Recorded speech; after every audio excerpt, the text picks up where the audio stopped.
Hello everyone.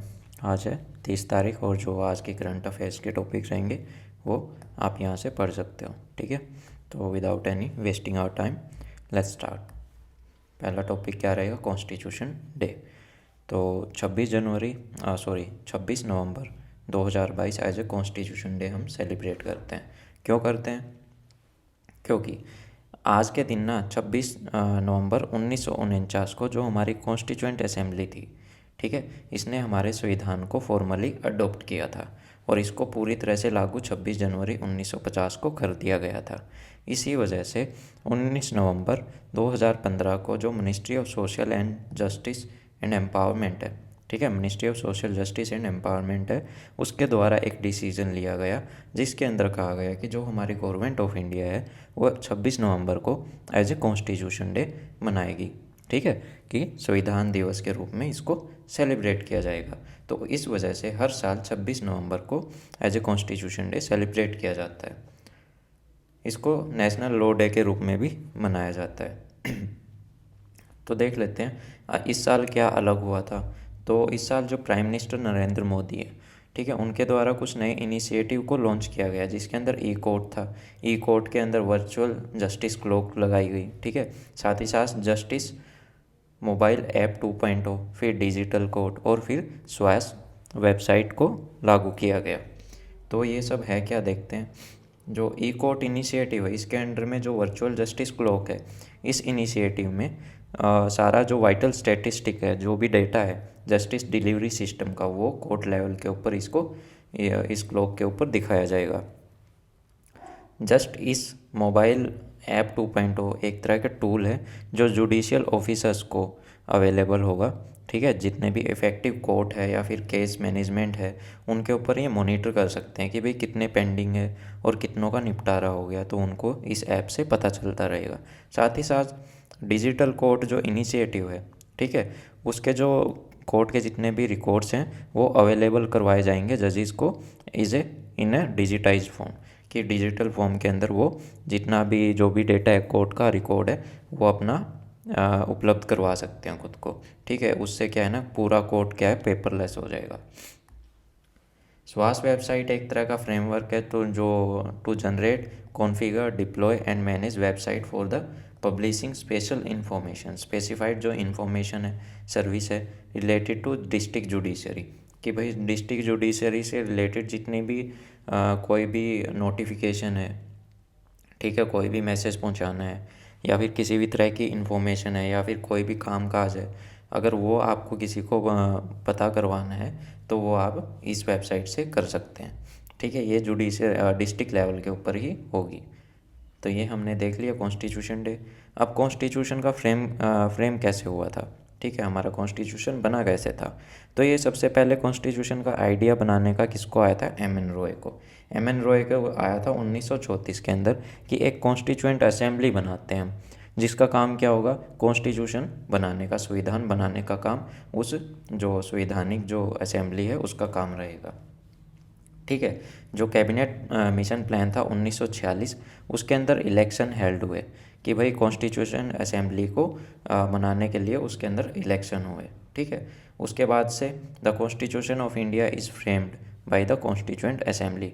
उसके बाद जो जो असेंबली के अंदर लोग चुने गए थे उनके द्वारा हमारा संविधान तैयार किया गया। तो उसके अंदर 8 मेजर कमेटियाँ थी जिनके हेड के बारे में अभी हम पढ़ेंगे। ड्राफ्टिंग कमेटी के हेड कौन थे? B R Ambedkar. Union power committee के हेड जवाहरलाल नेहरू।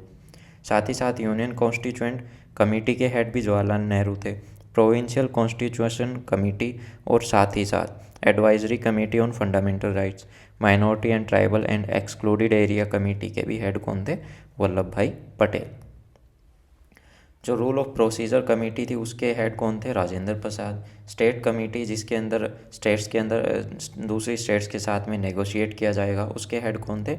जवाहरलाल नेहरू। और स्टीयरिंग कमेटी के हेड कौन थे? राजेंद्र प्रसाद। एक बार को है ना इनके आप है ना प्लीज़ नाम याद कर लेना, क्योंकि यहाँ से डायरेक्ट क्वेश्चन काफ़ी बार पूछे गए और आगे भी पूछे जाएंगे।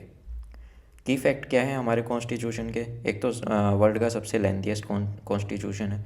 दूसरा, जो हमारा कॉन्स्टिट्यूशन का एक unique feature like parliamentary system है लेकिन यूनिटरी फीचर्स के साथ में। मतलब मान लो कि जैसे कि देश में किसी भी प्रकार की इमरजेंसी होगी, ठीक है, 3 प्रकार की इमरजेंसी हमारे देश के अंदर लागू हो सकती है। उस टाइम पे क्या है ना, पूरे देश को कौन संभालेगा, ठीक है। अगर किसी पार्टिकुलर एरिया के अंदर इमरजेंसी लगती है या पूरे देश के अंदर बाई चांस, किस्मत से ऐसा होना तो ही अच्छा है, अगर बाई चांस अगर लग जाती है तो उस टाइम पे पूरा जो कामकाज है वो किसके हाथ में आ जाता है, वो आ जाता है सेंट्रल गवर्नमेंट के हाथ में। तो पूरे देश को ऑपरेट कौन करती है, सेंट्रल गवर्नमेंट करती है, ठीक है। तो इस तरह से ये यूनिटरी फीचर हो गया। और अदरवाइज जितनी भी स्टेट्स है अपना इंडिपेंडेंटली काम करती रहती है, लेकिन किसी भी स्टेट्स को इतनी पावर नहीं है कि वो सेंटर से आगे बढ़ के निकल जाए, ठीक है, कि भाई जो हमारा संविधान है उसको दरकिनार करके और अपने रूल्स लागू करे, तो ऐसा उनके लिए भी पॉसिबल नहीं है। ऊपर से पार्लियामेंट्री फॉर्म ऑफ गवर्नमेंट है हमारी। फिर ऊपर से जो हमारा जो कॉन्स्टिट्यूशन है, इसको बनने में कितना समय लगा था, इसको बनने में लगा था 2 साल 11 महीने और 18 दिन। जो ओरिजिनल कॉपी है हमारे इंडियन कॉन्स्टिट्यूशन की, उनको टाइप नहीं किया गया था, ठीक है, और ना ही प्रिंट किया गया था, उनको लिखा गया था हाथ से, हैंड रिटन थी वो, ठीक है, हाथ से लिखा गया था इतना लेंथीएस्ट कॉन्स्टिट्यूशन। और जो ओरिजिनल कॉपीज़ हैं उनको एक हीलियम के केस के अंदर रखा गया है पार्लियामेंट की लाइब्रेरी के अंदर, ठीक है। मान लो ये हीलियम का कोई केस है, ठीक है, यहाँ पे जो हमारा जो संविधान है वो रखा हुआ है, ठीक है, और ये उसकी कवरिंग है, ऐसा सा ही है, उसके अंदर हीलियम गैस भरी गई है ताकि जो ये पेज हैं कितने पुराने हैं ये डिजनरेट ना हो, ये ख़राब ना हो। और ये जो लिखा किसके द्वारा गया था, ये लिखा गया था प्रेम बिहारी नारायण रायजादा के द्वारा, इसको अच्छे से लिखा गया था। ये हमारा कॉन्स्टिट्यूशन ऑफ इंडिया है, इसका प्रीएम्बल है, आप देख सकते हो। और इसको लिखा गया इंग्लिश लैंग्वेज में और हिंदी लैंग्वेज में, दोनों में। जो बेसिक स्ट्रक्चर है इंडियन कॉन्स्टिट्यूशन का वो कहाँ से लिया गया है, गवर्नमेंट ऑफ इंडिया एक्ट 1935 से। अब जो हमारा नेक्स्ट टॉपिक है वो है सेम सेक्स मैरिज से रिलेटेड, ठीक है, same sex marriage under special marriage act of 1954, SMA act 1954। Recently क्या है ना, सुप्रीम कोर्ट ने एक नोटिस जारी किया है सेंट्रल गवर्नमेंट को और अटॉर्नी जनरल ऑफ इंडिया को कि भाई हमारे यहाँ पे 2 गे कपल्स आए हैं, उन्होंने प्ली डाल ली है कि भाई जो उनकी जो मैरिज थी उसको रिकॉग्नाइजेशन नहीं मिल रही थी। तो उनका ये कहना था कि जो हमारी मैरिज को, जो हमारी शादी है उसको भी रिकॉग्नाइज़ किया जाए under special marriage act of 1954 के अंदर। तो ऐसी काफ़ी ज़्यादा सेवरल पिटिशंस आती जा रही थी। इस वजह से जो 2 जजेस की बेंच थी जिसको हेड कौन कर रहे हैं, हमारे chief justice of India DY Chandrachud, इनके द्वारा इस नोटिस को जारी किया गया। The non-recognition of same-sex marriage amounted to discrimination that struck at a root of dignity and self-fulfillment of LGBTQ plus couples। यहाँ पे क्या बोला गया है ना कि हमारे कंट्री के अंदर अभी भी देखो क्या कहते हैं, होमोसेक्सुअलिटी को वैसे तो डिक्रिमिनलाइज कर दिया, लेकिन जो इनकी शादियाँ हैं ना अभी भी लोग इनको अपना नहीं पा रहे, ठीक है, इनके साथ काफ़ी भेदभाव होता है, थोड़ा सा गंदा व्यवहार होता है। तो उस वजह से इनकी जो शादी है ना अभी भी लोग हजम नहीं कर पा रहे इन चीज़ों को, तो उस वजह से काफ़ी प्रॉब्लम्स आती हैं। और इन्हीं प्रॉब्लम्स का निपटारा करने के लिए पहुंच गए सुप्रीम कोर्ट में, क्योंकि भाई सीधी सी बात है इनके भी फंडामेंटल राइट्स का हनन हो रहा है। तो ये डायरेक्ट अंडर आर्टिकल 32 कहाँ पे जा सकते हैं, हमारे सुप्रीम कोर्ट के पास में, कि भाई हमारी आप मदद करो, क्योंकि हमारे साथ भी क्या है ना एक जो इक्वालिटी का स्टेटस है अंडर आर्टिकल 14 वो हमारे साथ नहीं हो रहा है। तो आर्ग्यूमेंट क्या थे पिटीशन के अंदर, the act is ultra vires the constitution to the extent it's discrimination between the same sex couples and opposite sex couples, denying same sex couple both legal rights as well as social recognisation. तो यहाँ पे क्या कहा गया है ना, देखो अगर अपोजिट सेक्स है ना तो उनको तो सारे तो लीगल राइट्स मिलते हैं ना, और उनको रिस्पेक्ट भी मिलती है सोसाइटी में, मतलब एक मेल है और एक फीमेल है। अगर जब सेम सेक्स की बात करें तो या तो मेल मेल हो गया, ठीक है, या फिर फीमेल फीमेल हो गया। अगर ये आपस में शादी करें तो ना तो इनको लीगल राइट्स अच्छे से मिलते हैं, लोग डिनाई कर देते हैं, ठीक है, कई गवर्नमेंट ऑफिशियल्स भी डिनाई कर देते हैं। और साथ ही साथ जो इनकी सोशल रिकॉग्नाइजेशन है, जो स्टेटस है एक शादी का, वो भी नहीं माना जाता। तो इस वजह से जो इनके साथ डिस्क्रिमिनेट होता है, भेदभाव होता है। The special marriage act of 1954 ought to apply to a marriage between any 2 person regardless their gender identity and sexual orientation. जो ये SMA एक्ट है 1954 की, ये क्या कहती है कि भाई शादी किसी भी दो इंसानों के बीच में हो सकती है, रिगार्डलेस, बेशक से चाहे उनका जेंडर कोई भी हो, ठीक है, और उनकी सेक्सुअल ओरिएंटेशन कुछ भी हो। If not, the act in its present form should be declared violative. अगर ऐसा नहीं हो रहा है तो जो ये एक्ट है ना, इसको वायलेटिव डिक्लेयर कर देना चाहिए, ठीक है। क्योंकि जब दो पर्सन है, ठीक है, चाहे वो मेल मेल हो या फीमेल फीमेल हो, अगर उनकी शादी को ये एक्ट है ये रिकॉग्नाइज नहीं कर पा रही, तो सीधी सी बात है, ये फंडामेंटल राइट को वॉइड कर रही है, ठीक है, उसको डिस्क्रिमिनेट कर रही है। तो उस वजह से इस एक्ट को क्या डिक्लेयर कर देना चाहिए, वायलेटिव कर देना चाहिए और इसको ख़त्म कर देना चाहिए, ऐसा कहना था इन कपल्स का। और इनका एक दूसरी बात ये भी है कि भाई जो सेम सेक्स के कपल्स हैं, इनको क्या चाहिए, ये भी कहते हैं कि हमको भी सेम प्रोटेक्शन चाहिए जो इंटरकास्ट मैरिज या फिर इंटरफेथ कपल्स की जो शादियाँ होती है, जो उनको प्रोटेक्शन प्रोवाइड की जाती है, हमको भी अभी के लिए ऐसी ही प्रोटेक्शन प्रोवाइड करनी चाहिए। और एक तरह से देखा जाए तो ये कहीं ना कहीं सही भी है, क्योंकि इंडिया के अंदर ये अभी काफ़ी बिल्कुल नया टॉपिक है, ठीक है। मतलब ऐसे केसेस पहले होते नहीं थे, क्योंकि रिसेंटली ही होमोसेक्सुअलिटी को डिक्रिमिनलाइज किया गया था, ठीक है। उसके बाद से सेम सेक्स मैरिज भी होने लग गई, तो लोगों के लिए ये काफ़ी है ना, एक नई चीज़ है। तो इस वजह से इनको प्रोटेक्ट करने के लिए जो ये डिमांड कर रहे हैं, मेरी तरफ से तो कहीं ना कहीं ऐसा लगता है कि बिल्कुल सही है। करंट पॉपुलेशन जो LGBTQ+ कपल्स की इंडिया के अंदर है, वो है 7 to 8% कंट्री की, कि भाई कंट्री में जितने लोग हैं ना, उसमें 7 से 8% ऐसे ही कपल्स हैं। लीगैलिटी की बात करें तो सेम सेक्स मैरिज में the right to marry is not expressively recognized either as a fundamental और constitutional right under the Indian constitution. Under Indian constitution, Bharat के संविधान के अंदर ऐसा कहीं लिखा नहीं हुआ कि ठीक है कि भाई आपको राइट टू मैरी दिया गया है, कहीं पे भी फंडामेंटल राइट हो या कॉन्स्टिट्यूशनल राइट हो। ये राइट सिर्फ आपको क्या कहाँ पे मिलेगा ना, इस तरह के जो व्यूज़ हैं वो आपके सुप्रीम कोर्ट्स की जजमेंट्स के अंदर मिलेंगे, ठीक है। तो एक आर्टिकल 144 है, सॉरी 141 है, जिसके अंदर क्या कहता है कि सुप्रीम कोर्ट के द्वारा जो डिक्लेरेशन ऑफ लॉ है वो बाइंडिंग होगा बाकी के जितने भी कोर्ट्स हैं इंडिया के अंदर। मतलब अगर सुप्रीम कोर्ट ऐसे किसी केस के ऊपर कोई अपनी जजमेंट लेके आता है, ठीक है, और जो उसका फैसला होगा वो बाइंडिंग रहेगा सभी कोर्ट्स के ऊपर, ठीक है, चाहे उसके अंदर कॉन्स्टिट्यूशन के अंदर उसका जिक्र हो या ना हो। अगर सुप्रीम कोर्ट ने वो फैसला दे दिया तो वो मान्य होगा, वो सर्वप्रिय होगा सब कोर्ट्स के द्वारा। और सुप्रीम कोर्ट का क्या व्यू है इसके अंदर, marriage as a fundamental right. एक केस आया था साफिन जहान वर्सेस अशोक KM, और साथ ही साथ अदर 2018। इसके अंदर कोर्ट ने क्या रेफर किया था, article 16 of the universal declaration of human rights and Puttaswamy case. Puttaswamy case क्या था, एक बार को आप प्लीज़ कहाँ पे गूगल पे सर्च करना, काफ़ी फेमस केस है और काफ़ी ज़रूरी केस भी है। इसके अंदर क्या है ना, सुप्रीम कोर्ट ने क्या कहा था, right to marry a person of one's choice and integral to right under article 21, under article 21 right to life और पर्सनल डिग्निटी, ठीक है। तो भाई अगर खुद की मर्ज़ी से अगर आप शादी नहीं कर सकते तो फिर क्या फ़ायदा है ना। और जो खुद की चॉइस से आप किसी से भी शादी कर सकते हो, ये आपका इंटीग्रल राइट है under article 21 of the constitution. और अंडर आर्टिकल 16 का close 2 of the Indian constitution आपको क्या प्रोवाइड करता है कि भाई किसी के साथ भी किसी भी तरह का डिस्क्रिमिनेशन नहीं होगा।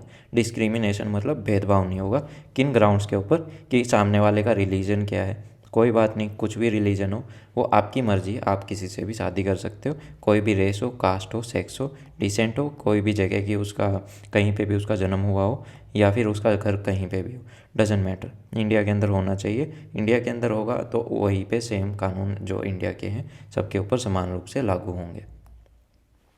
The right to marry is an intrinsic to the liberty which the constitution guarantee as a fundamental right, ठीक है। राइट टू लिबर्टी और राइट टू लाइफ किसके अंदर आता है, under article 21। LGBTQ community entitled to constitutional rights, कि भाई इनको भी जो क्या है ना, कॉन्स्टिट्यूशनल राइट्स इक्वली मिले हुए हैं। ये बात कही गई थी सुप्रीम कोर्ट के द्वारा, एक केस आया था नवजीत Singh Johar and others versus union of India 2018। ये सारे है ना काम 2018 के ही थे। उसी टाइम पे जो होमोसेक्सुअलिटी थी उसको क्या है डिक्लेयर कर दिया गया था डीक्रिमिनलाइज। तो what is special marriage act 1954, ये एक बार को आप देख लेना। इसके अंदर हिंदू मैरिज एक्ट की बात की गई है, ठीक है, मुस्लिम मैरिज एक्ट और साथ ही साथ special marriage act SMA 1954।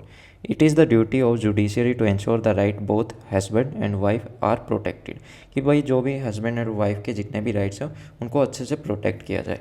Special marriage act 1954 क्या कहती है? It is an act of parliament of India, ठीक है, with provision for civil marriage for the people of India and all Indian national in foreign countries, कि भाई जो India के नागरिक है या फिर इंडियन नेशनल्स हैं जो विदेशों के अंदर रहते हैं, चाहे उनका रिलीजन कोई भी हो, फेथ कोई भी हो, ठीक है, तो उनकी जो शादियाँ जो रजिस्टर होंगी वो according to right to marriage act special marriage act 1954 की एक्ट के अनुसार होंगी। फीचर्स आप देख लेना कि भाई कोई भी दो डिफरेंट रिलीजियस बैकग्राउंड के इंसान, ठीक है, पीपल्स, लोग एक दूसरे के साथ रह सकते हैं, शादी कर सकते हैं। Lays down the procedure for the solemnize and registration of the marriage. भाई यहाँ पे क्या है ना, स्पेशल मैरिज एक्ट के अंदर जो क्या कहते हैं, डाइवोर्स और प्लस में शादी का रजिस्ट्रेशन, दोनों के लिए प्रोसीजर्स यहाँ पे लिखे हुए हैं, चाहे उसमें से कोई भी हस्बैंड हो या फिर वाइफ हो, या दोनों ही हिंदू ना हो या बुद्धिस्ट ना हो या जैन ना हो या सिख ना हो, मतलब सबके लिए जो कानून एक तरह से सेम है। अब बात करते हैं जो हमारा नेक्स्ट टॉपिक है EOSC और PSLV 54। इसरो ने सक्सेसफुली 9 सैटेलाइट्स को, जिसके अंदर अर्थ ऑब्जर्वेशन सैटेलाइट भी थी और साथ ही साथ जो डिफरेंट सैटेलाइट थी उनको है ना स्पेस के अंदर इजीली क्या है ना सक्सेसफुली लॉन्च कर दिया, ठीक है। और जो स्पेशल एजेंसी थी किसकी हेल्प से?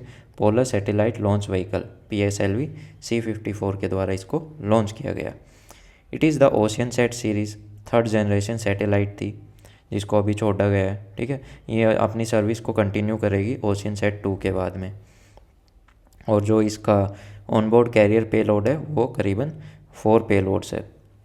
और इसका काम क्या रहेगा? इसका काम रहेगा बेसिकली जो ओशियन का जो कलर डेटा है उसको ऑब्जर्व करना, और सी का जो सरफेस टेम्परेचर उसको ऑब्जर्व करना, विंड वेक्टर डेटा को ऑब्जर्व करना, किसकी, जो ओशियनोग्राफी है उसकी, वहाँ का क्लाइमेट और वहाँ की मेट्रोलॉजिकल कंडीशंस कैसी है, तो उनके बेस पे ये हमको बताएगा कि भाई पोटेंशियल फिशिंग जोन्स कौन से हैं, ठीक है, यूजिंग क्लोरोफिल। और SST क्या होता है? सी सरफेस टेम्परेचर। और विंड की स्पीड क्या रहेगी। तो इस तरह की हमको ये क्या है ना इंफॉर्मेशन हमको प्रोवाइड करेगा। PSLV क्या है जिसके द्वारा इसको छोड़ा गया है? It is known as workhorse of ISRO. ये एक तरह का 3rd जनरेशन का लॉन्च व्हीकल है इंडिया का द्वारा, ठीक है। ये 4 स्टेज लॉन्च व्हीकल है जिसके अंदर फर्स्ट और थर्ड स्टेज के अंदर सॉलिड रॉकेट मोटर्स यूज़ की जाती हैं, फ्यूल यूज़ किया जाता है। और जो सेकंड और फोर्थ के अंदर क्या यूज़ किया जाता है? लिक्विड रॉकेट इंजन्स को यूज़ किया जाता है। इंडिया का पहला ऐसा लॉन्च व्हीकल है जो कि इक्विप्ड है विद लिक्विड स्टेजेस। अब बात करते हैं इंटरनेशनल इलेक्ट्रोटेक्निकल कमीशन। अब जो इसकी चेयरमैनशिप है वो इंडिया के द्वारा ले ली गई है 2023 से 25 की टर्म के लिए, और उसके वाइस प्रेसिडेंट कौन रहेंगे? विमल महेंद्रू। ओके, इसके बारे में थोड़ा सा पढ़ते हैं। ये एक तरह की global non profit membership organisation है जिसके अंदर 170 से ज़्यादा कंट्रीज़ के जो 20,000 से ज़्यादा एक्सपर्ट्स मिलके काम करते हैं एक दूसरे के साथ में। IEC का फाउंडेशन कब हुआ था? 26 से 27 जून 1906 को लंदन के अंदर, जो कि कहाँ पे है? United kingdom.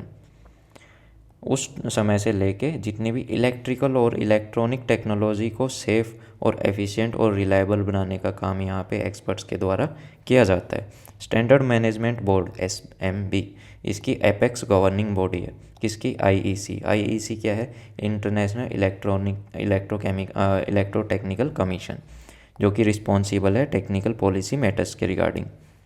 The general assembly is the supreme governing body of the commission. जो जनरल असेंबली है वो इसकी सुप्रीम गवर्निंग बॉडी है, मतलब सबसे बड़े बड़े फैसले कमीशन के उसी के द्वारा लिए जाएंगे। और इसके अंदर जो इसका कोर एग्जीक्यूटिव बॉडी है कमीशन का, वो रिपोर्ट करेगा किसको? जनरल असेंबली को, ठीक है। और इस बोर्ड के अंदर जो ऑफिसर्स रहेंगे और साथ ही साथ 15 इंडिविजुअल मेंबर्स रहेंगे, और इसको चेयर किसके द्वारा किया जाएगा? IEC प्रेसिडेंट के द्वारा। इंडिविजुअल ऑन IEC बोर्ड है फिड्यूरी रिस्पॉन्सिबिलिटी, मतलब जो न्यायिक रिस्पॉन्सिबिलिटी है कि भाई कैसे काम चलना चाहिए, वो इसके जो बोर्ड मेंबर्स हैं उनकी रिस्पॉन्सिबिलिटी रहेगी कमीशन के द्वारा। जनरल असेंबली के अंदर full member national committee of the commissions के मेंबर रहेंगे। और इलेक्ट्रो टेक्नोलॉजी के अंदर क्या क्या कवर्ड है कि भाई इसके अंदर है एनर्जी प्रोडक्शन डिस्ट्रीब्यूशन, ठीक है, और इलेक्ट्रॉनिक्स का distribution, magnetic and electromagnetic, electro acoustics, ये सब इन जितने भी यहाँ पे फील्ड दिए गए हैं ना, इनसे रिलेटेड इनके अंदर क्या क्या आगे जाके इनको अच्छे से सेफ कैसे बनाया जाता है, इनके अंदर जितना भी R&D का वर्क है वो भी इन्हीं के द्वारा देखा जाएगा। तो ये थी आज की क्लास, कैसी लगी बताइएगा। अगर वीडियो अच्छी लगी हो तो प्लीज़ लाइक कीजिएगा और चैनल को सब्सक्राइब कीजिएगा। कोई भी सुझाव सजेशन हो आप कमेंट सेक्शन में मुझसे पूछ सकते हैं। और दूसरी बात, अगर आपको इस क्लास की PDF चाहिए तो आपको टेलीग्राम पेज पे मिल जाएगी, जिसका लिंक आपको कहाँ पे मिलेगा, डिस्क्रिप्शन के अंदर। So thank you, have a nice day.